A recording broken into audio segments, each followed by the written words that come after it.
On a pas mal de filets de pêche, beaucoup de plastique, hein. On va pas se mentir, des bouteilles, voilà, un cintre, du polystyrène, un classique. Aujourd'hui, il y a des millions de tonnes de plastique qui sont dans les océans. Il y en a à peu près 18 tonnes qui sont déversées chaque minute. Ça fait 250 kg par seconde, c'est énorme. Et donc, il faut bien qu'on en fasse quelque chose.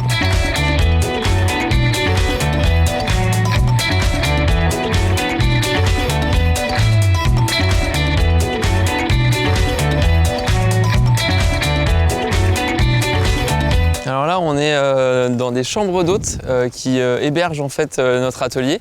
Et là-bas, il y a en fait la ferme en permaculture, qui fait un peu partie aussi de l'atelier. On travaille un peu ensemble pour essayer de faire de la sensibilisation à la fois autour du plastique, mais aussi autour de l'agriculture en général, quoi. Le plastique, on le récupère par plein de sources différentes. Ça peut être les particuliers, les associations qui, par exemple, récupèrent les bouchons. Ça peut être aussi des professionnels qui génèrent des déchets et donc nous, on vient récupérer pour les recycler. Sur cette première année, on est à peu près sur 1 tonne de plastique recyclé, quoi. La première étape du recyclage, ça va être donc le nettoyage, etc. Et ensuite vient le broyage. Donc en fait, on va mettre les déchets dans un broyeur.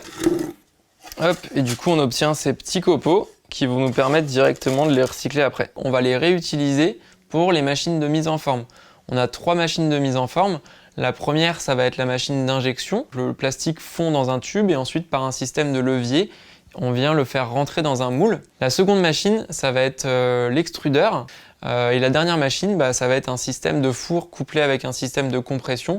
Donc c'est assez basique. C'est comme ça qu'on fait par exemple nos horloges et nos porte-manteaux.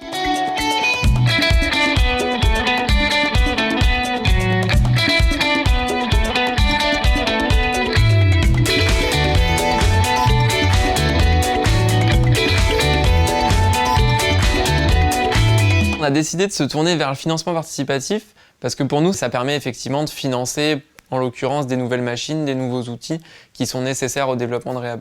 La Banque Postale, elle nous a sélectionnés pour être finalistes de son projet Coup de cœur. C'est le public qui nous a désignés comme gagnants de ce concours. Donc ça nous a permis de récolter 3 500 € supplémentaires directement ajoutés sur notre cagnotte. À terme, les objectifs de Rehab, ça va être d'essayer de réfléchir en amont aux problèmes qu'on pourrait générer avec nos décisions d'aujourd'hui. Donc on veut investir dans des plus grosses machines, notamment pour pouvoir faire des plus grands objets, partir sur des mobiliers beaucoup plus grands. Et ensuite, effectivement, le deuxième objectif, ça va être de poursuivre la sensibilisation, puisqu'en fait, là, pour le coup, l'impact serait encore plus grand pour Rehab.